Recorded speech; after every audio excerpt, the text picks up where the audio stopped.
bridges, to me, are cool, but they are very vulnerable to brutal weather conditions. Hartland, New Brunswick is home to the world's longest covered bridge, almost 1,300 feet long. It's almost 400 meters long.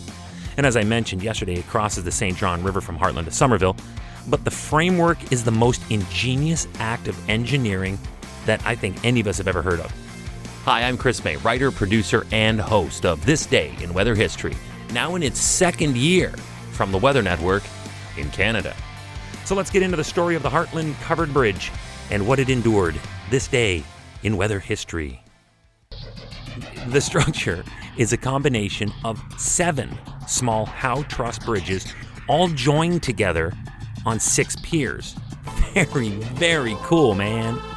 As a kid, I marveled at bridges. All bridges that I've had the thrill of walking across or driving across. The Brooklyn Bridge, the George Washington, and the Manhattan in New York City. Also the Golden Gate and Bay Area bridges in NorCal, and closer to home, where we are here in the Lower Great Lakes, the headquarters of the Weather Network Canada, there's the Niagara Region border bridges, Peace, Rainbow, and Lewiston. Let's go to January 18th, this day in weather history. Ice jams in New Brunswick are common, but this year they were threatening to destroy the world's longest covered bridge.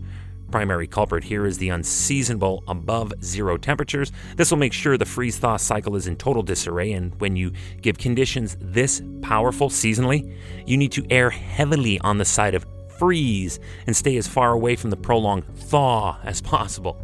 But instead we got those heavy downpours that began on the weekend, and that resulted in swelled rivers, lakes, and other bodies of water causing ice jams, floods, and flood warnings. The floods would go on to strand people in their homes for at least 4 days. Welcome to year 2 of this podcast. Right now, you're listening to the full version of today's story on your favorite podcast provider. But there's also the daily podcast video short.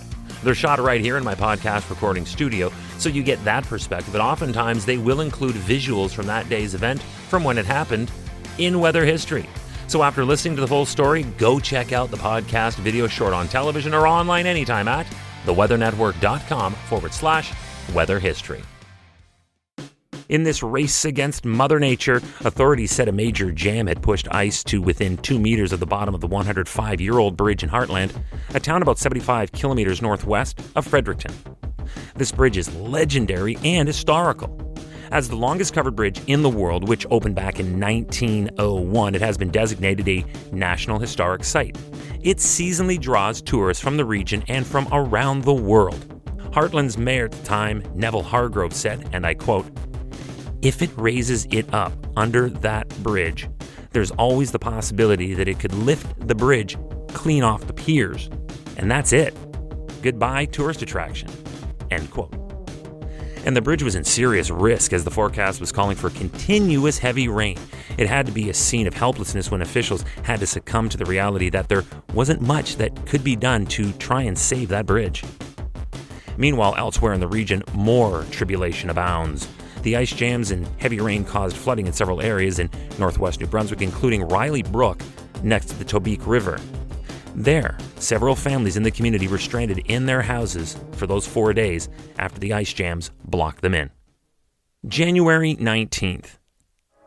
In the best conclusion to our story's most harrowing tale, the ice jam that had been threatening the world's longest covered bridge, I know I've said that a few times, but it is important to the story, remained in place through a night of heavy rain, and everyone in Hartland finally could exhale.